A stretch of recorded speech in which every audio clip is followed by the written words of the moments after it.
ఉంచుకోవాలి ఈ మాట.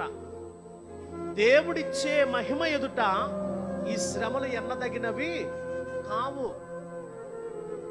ఇవి ఏమాత్రము కూడా బలమైనవి కావు. ప్రియమైన, ఇవేమాత్రము శక్తివంతమైనవి కావు.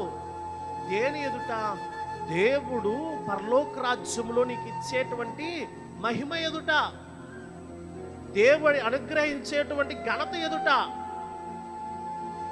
దేవుడు అనుగ్రహించేటువంటి ఆ బహుమతి ఎదుట ఈ శ్రమలంట ఎన్నదగినవి కావు. అయ్యో, ఎంతసేపు చూసినా నా పరిస్థితి అనారోగ్యముగానే ఉంటుంది, చాలా రుణముల్లోనే ఉంటుంది.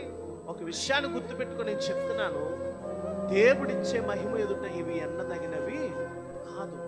ఇది చాలా స్పష్టంగా ఈ మాటను అందరూ కూడా, ప్రతి క్రీస్తుని సొంత రక్షకునిగా అంగీకరించిన ప్రతి వ్యక్తి కూడా